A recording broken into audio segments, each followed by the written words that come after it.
પધારેલા જાણીતા સાહિત્ય પ્રકાર વેદી ડોક્ટર અશોકભાઈ ચાવડા સાહેબ તથા વ્યાસી સાહેબ તથા સિયાસી સાહેબ તથા પરમ પૂજ્ય ગુરુજીના મારા વાલા વિદ્યાર્થી મિત્રો, આજનો મારો વિષય છે માતૃભાષા ગુજરાતી. તેના વિશે હું બે શબ્દ કહીશ. આપ ધ્યાનપૂર્વક સાંભળો એવી મારી નમ્ર વિનંતી. માતૃભાષા ગુજરાતી. માતૃભાષા એટલે માતાની ભાષા. માતૃભાષા એટલે સપનાની ભાષા. માતૃભાષા એટલે આપણા સ્થળ અને જીવનની લીલીછાપ અને રજતથી ગુજરાતી ભાષા. માતૃભાષા એટલે માતાના ગળથી બાળપણથી આપણા સપનામાં જોવાની ભાષા.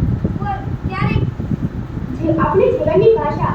કોઈ બાળકનો જન્મ થાય છે ત્યારે માતા દ્વારા જે ભાષા મળે છે એ ભાષા ગુજરાતી. માતૃભાષા આપણા જીવનમાં ખૂબ મહત્વની છે અને ઉપયોગી છે. ભાષા આજના યુગમાં બાળકોને માતૃભાષામાં ભણાવવામાં આવતા નથી, પરંતુ અંગ્રેજી અન્ય ભાષામાં ભણાવવામાં આવે છે. બાળક પોતે પોતાનો વિચાર પોતાની માતૃભાષામાં જ રજૂ કરી શકે છે. તેથી માતૃભાષામાં ન ભણતા બાળકો માટે ખૂબ નુકસાન થઈ રહ્યું છે. માતા માતૃભાષા અને માતૃભૂમિ સ્વર્ગથી પણ ચડિયાતી છે.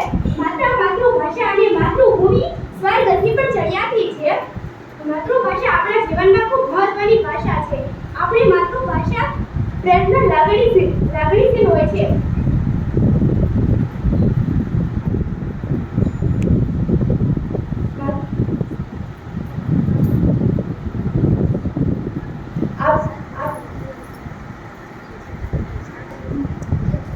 ગુજરાતી માતૃભાષા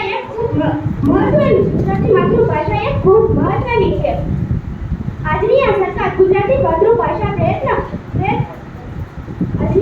માતૃભાષાના વ્યાપ વધારવા માટે ઘણા બધા ઉપયોગો કરે છે અને નિયમો પણ બહાર મૂકવામાં આવે છે. 21 ફેબ્રુઆરીના દિવસે વિશ્વ માતૃભાષા દિવસ પણ ઉજવવામાં આવે છે. ગુજરાતી વિશે વાત કરીએ તો ગુજરાતી આપણી ભાષા મહત્વની ભાષા છે. ગુજરાતી આપણી ભાષા મહત્વની ભાષા છે. જ્યારે અંગ્રેજીમાં બાય એટલે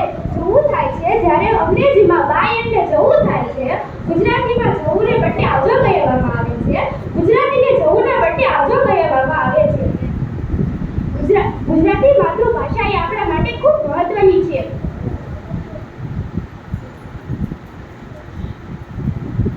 ગુજરાતી માતૃભાષા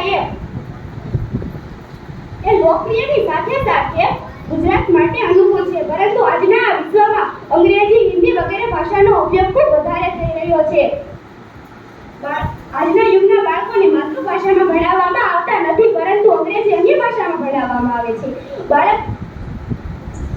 આજના યુગમાં વિશ્વમાં અમુક દેશોમાં માતૃભાષામાં જ અર્થતંત્ર ચાલે છે. આપણા દેશમાં માતૃભાષાના સ્થાને અંગ્રેજી બધાય તંત્રો ચાલે છે. આજે કોર્ટમાં પણ અંગ્રેજી ભાષામાં સંવાદ કરવામાં આવે છે. જ્યાં સુધી માતૃભાષાનું મહત્વ વધશે નહીં ત્યાં સુધી દેશ કે દેશનો વિકાસ શક્ય જ નથી. આજની આ સરકાર માતૃભાષાને વ્યાપ્ત વધારવા માટે ઘણા બધા પ્રયત્નો કરે છે.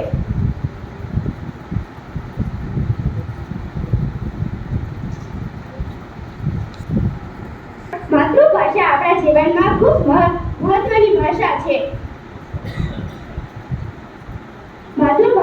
ગુજરાતી ભાષા વિશે વાત કરીએ તો ગુજરાતની માતૃભાષા એ પ્રાચીન છે. ગુજરાત એક રણિયામણું રાજ્ય છે જ્યાં નર્મદાના નીર વહે છે અને ગુજરાતીઓના શ્વાસે શ્વાસમાં મહીસાગરના ભોગવાટા થાય છે. ગુજરાત એક એવું ખૂબ મહત્વનું છે.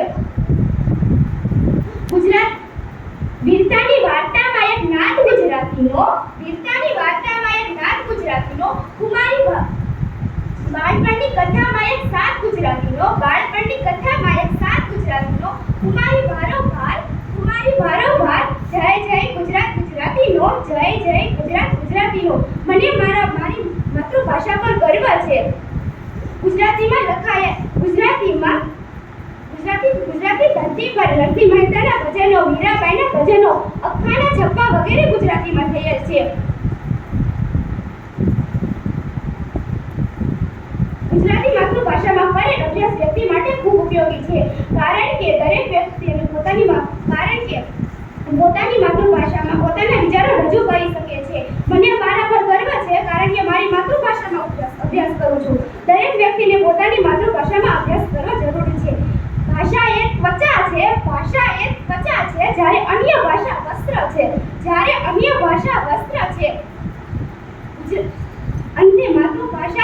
મહત્વની છે. આજની આપણી ગુજરાતી ભાષા વિશે ગુજરાતી ભાષા હૃદયને લાગણી અનુભવવી જોઈએ કે આપણી ભાષા એ ગુજરાતી ભાષા એ માતૃભાષા છે. ગુજરાતીમાં ખારા નમકને મીઠું કહીએ છીએ. ગુજરાતી બોલવામાં ગુજરાતી બોલવામાં શરમ નહીં, ગર્વ કરવો જોઈએ. અમે જતાને આવજો કહીએ છીએ, ખારા નમકને મીઠું કહીએ છીએ. તારી ભલી થાય એમ કહી ગુસ્સામાં તોય અમે તેને ભલું ઈચ્છીએ છીએ. ભલો માણસ કહી અમે તેને અડકતો બતાવીએ છીએ, તોય અમે તેને કહીએ તો ભલો જ. બહુ ડાહ્યો છે એમ કહી તેને મેળો મારીએ છીએ, તોય પણ અમે તેને ડાહ્યો જ કહીએ. આવી આ મા સમાન મીઠુડી ગુજરાતી ભાષા પર મને ગર્વ છે. આ માત્ર ભાષા નહીં, આ મારી માતૃભાષા છે. મને અંગ્રેજી ઓછું આવડે છે એનો મને અફસોસ નથી, મને ગુજરાતી સારું આવડે છે એનો મને ગર્વ છે. હવે નમત કહી મણિયાત કરે છે, મેં તારા નામનો ટહુકો હજી છાતીમાં રાખ્યો છે. મતલબ મેં તારા નામનો ટહુકો હજી છાતીમાં રાખ્યો છે. ઊંચા વાક્ય દીધો છે, કક્કો હજી મેં પાટીમાં રાખ્યો છે. ઊંચા વાક્ય દીધો છે, કક્કો હજી મેં પાટીમાં રાખ્યો છે. મતલબ કેટલાય કુંડિયા બધાયની ધૂળ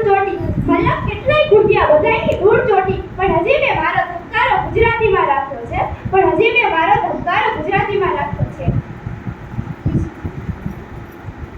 પ્રથમ વિચાર તો આપણી માતૃભાષામાં જ આવે છે. આપણે બધા અનુભવીએ છીએ. જ્યારે આપણે બીજી વાત ભાષા દ્વારા માધ્યમ વડે વ્યક્ત કરવા જઈએ છીએ ત્યારે વિચાર પ્રથમ તો આપણી માતૃભાષામાં જ આવે છે. જન્મથી ગુજરાતી અને કર્મથી ગુજરાતી. આ કલમ સાથે કલમકાર પણ ગુજરાતી. અસ્તુ.